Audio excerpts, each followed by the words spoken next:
Baik, Assalamualaikum warahmatullahi wabarakatuh. Nama saya Habibullah, NPM 718212647. Di sini saya akan menjelaskan pengelolaan organisasi internasional dari mata kuliah MSDM Internasional.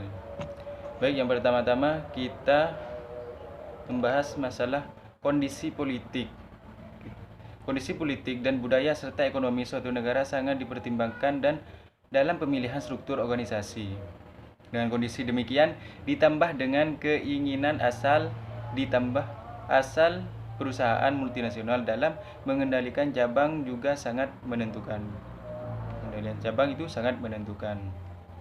Nah, sekarang berbagai macam desain dan struktur organisasi di mana dalam memilih dan menggunakan tergantung beberapa faktor. Yang pertama, keinginan home office, mengendalikan semua kegiatan luar negerinya. Yang kedua yaitu permintaan luar negeri atau bisa dikatakan local market.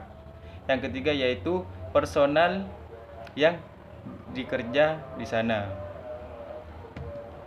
Selanjutnya yaitu struktur. Jadi sekarang struktur organisasi dasar. Struktur organisasi yang mana yang digunakan berbagai perusahaan multinasional yang beroperasi di negara lain tidak jauh berbeda dengan digunakan di negara asalnya.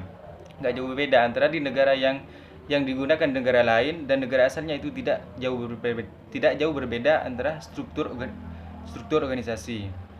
Selanjutnya yaitu namun perbedaan muncul karena adanya faktor kondisi negara.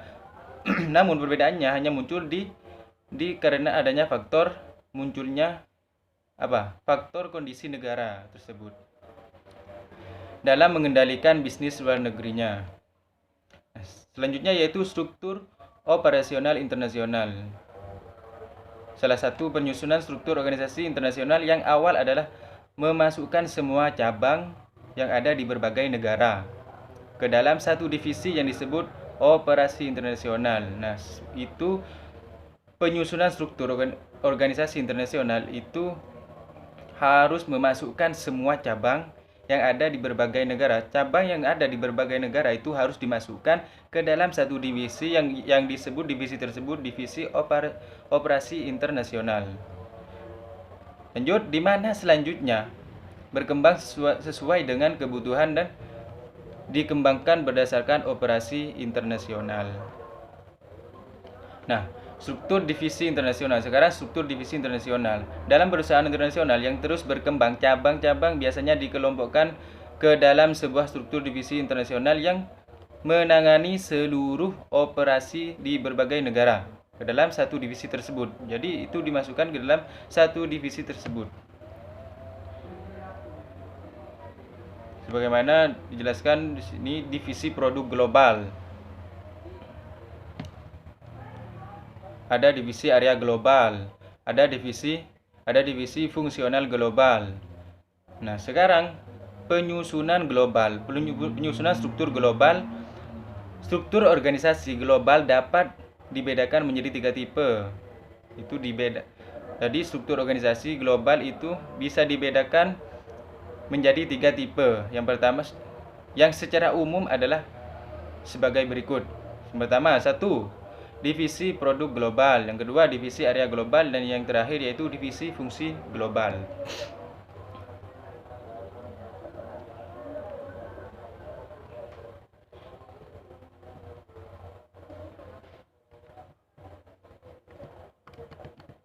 Selanjutnya yaitu struktur organisasi dari merger.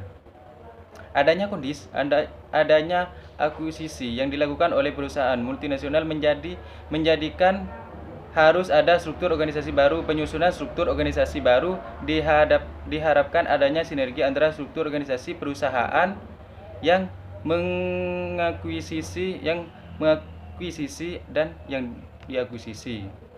Selanjutnya yaitu struktur organisasi dan joint venture. Selanjutnya yaitu struktur organisasi dan keiretsu. Apa itu? Keiretsu merupakan struktur organisasi yang dikenal di Jepang. Jadi struktur keiretsu itu merupakan suatu organisasi yang dikenal di Jepang. Selain besar dan vertikal, juga terdiri dari banyak perusahaan yang tergabung dalam bekerja sama satu dengan yang lain secara lebih. Nah, sekarang yang terakhir yaitu karakteristik organisasi. Yang pertama, formalisasi adalah sebagai penggunaan struktur dan sistem dalam pengambilan keputusan, komunikasi, dan pengendalian. Yang kedua yaitu spesialisasi adalah kemampuan individu secara khusus. Spesialisasi itu kemampuan individu secara khusus dapat melakukan tugas-tugas tertentu. Misal tugas yang sudah ditentukan itu bisa dikerjakan dengan efektif. Yang terakhir yaitu sentralisasi, merupakan sistem manajemen di mana pengambilan keputusan itu yang penting dibuat pada tingkat puncak. Kebalikannya adalah desentralisasi. Tingkat puncak kebalikannya yaitu desentralisasi. Mungkin cuman itu yang bisa saya jelaskan. Akhirnya kurang lebihnya yaitu mohon maaf. Akhirnya dari saya, wassalamualaikum warahmatullahi wabarakatuh.